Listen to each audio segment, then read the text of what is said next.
Starting to put that wear and tear into the arm of the giant Russian, engages the... ¿Cómo puede un hombre de más de 50 años derrotar a atletas mucho más jóvenes, más musculosos y aparentemente más fuertes? Muchos creen que la respuesta está en sus tendones. Otros hablan de la genética, pero la neurociencia moderna apunta hacia otro lugar completamente distinto. El verdadero monstruo podría estar dentro de su cerebro. Hoy analizaremos una de las adaptaciones más fascinantes del cuerpo humano, el sistema nervioso que aprende a producir fuerza extrema. Bienvenidos a la anatomía del monstruo. El músculo no trabaja solo. Aquí está el primer gran error. Cuando vemos un brazo enorme, pensamos que la fuerza sale del músculo, pero el músculo es únicamente un ejecutor. Quien realmente decide cuánta fuerza producir es el sistema nervioso. Cada fibra muscular espera una orden. Sin esa orden, la fibra jamás se contrae. Por eso, dos personas con una masa muscular muy parecida pueden producir fuerzas completamente diferentes. La diferencia no siempre está en el músculo, muchas veces está en el cerebro. Devon lleva 30 años entrenando algo que casi nadie entrena. La mayoría de atletas intentan aumentar la masa muscular, y está correcto. Devon parece obsesionado con otra cosa: mover el mismo patrón miles de veces, todos los días, durante décadas. Desde la neurociencia, esto recibe un nombre: especificidad neural. El cerebro aprende exactamente qué músculos activar, en qué orden, con qué intensidad y durante cuánto tiempo. Cada repetición fortalece ese circuito. No solo mejora la técnica, modifica literalmente la eficiencia del sistema nervioso. El verdadero límite de la fuerza. Aquí aparece uno de los conceptos más fascinantes de la fisiología. Nuestro cerebro nunca permite utilizar el 100% del músculo, o eso es lo que te indican algunos. Existe un sistema de protección. ¿Pero por qué? Porque una contracción máxima podría romper tendones, desgarrar músculos o fracturar huesos. El sistema nervioso limita voluntariamente la fuerza, no porque el músculo sea débil, sino porque intenta mantenernos vivos.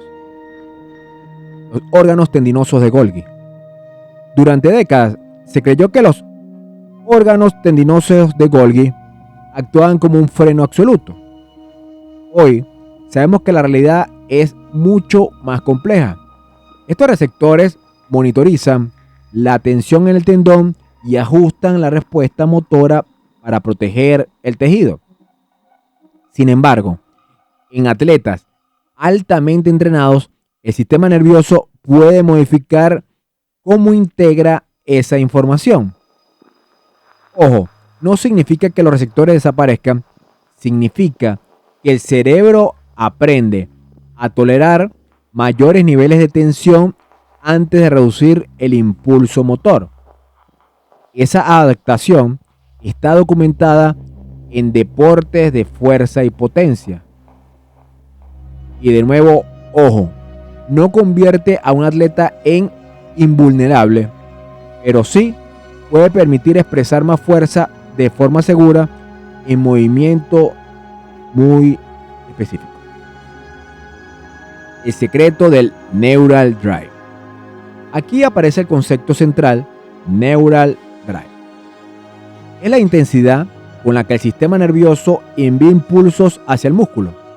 Cuando aumenta el Neural Drive, ocurre algo extraordinario. Se reclutan más unidades motoras, aumenta la frecuencia de disparo mejora la sincronización entre fibras, disminuye la activación innecesaria de músculos antagonistas. El resultado, más fuerza sin necesidad de ganar más músculo. A mí me recuerda, por cierto, a Anatolia, Vladimir Esmondenko, este chico de Ucrania. Por eso, algunos atletas parecen desproporcionadamente fuertes respecto a su tamaño. Pero, ¿dónde entra Devon Larratt? Aquí está lo interesante. No sabemos cómo funciona exactamente el sistema nervioso de Devon ni de otro atleta. Nadie los ha estudiado en un laboratorio. Pero sí conocemos el entrenamiento de Devon Larratt, o gran parte de él. Millones de repeticiones, décadas usando exactamente los mismos ángulos, aunque él ha cambiado los tipos de entrenamiento que ha realizado a lo largo de su vida. Ahora con entrenamiento, digamos, más ligero para promover la longevidad en el deporte. Ha manejado exactamente la misma palanca, exactamente los mismos vectores de fuerza de la ciencia del aprendizaje motor. Ese es precisamente el tipo de estímulo que produce una enorme especialización neural. No demuestra que Devon posea un neural drive superior, pero sí convierte su entrenamiento en un ejemplo extraordinario para entender cómo el cerebro optimiza movimientos específicos. Entonces aparece Levan y aquí cambia completamente la historia. Levan representa otro modelo biomecánico. Su ventaja principal parece provenir de una combinación de enorme masa muscular, palancas corporales, altísima producción de fuerza, pero incluso esa fuerza depende del sistema nervioso. Sin neural drive, toda esa masa permanecería inactiva. Devon y Levan representan dos caminos distintos. Uno prioriza décadas de refinamiento neural, el otro combina un sistema nervioso altamente entrenado con una capacidad mecánica gigantesca. Dos estrategias, la misma biología. El verdadero horror biomecánico. El cerebro nunca evolucionó para ganar campeonatos de arm wrestling. Evolucionó para sobrevivir. Pero algunos atletas pasan décadas obligándolo a reescribir sus propios límites. Cada entrenamiento modifica conexiones neurales. Cada competición refuerza circuitos motores. Cada victoria enseña al sistema nervioso a producir fuerza con mayor precisión. Al final, el brazo parece más fuerte, pero el verdadero monstruo siempre estuvo dentro del sistema nervioso.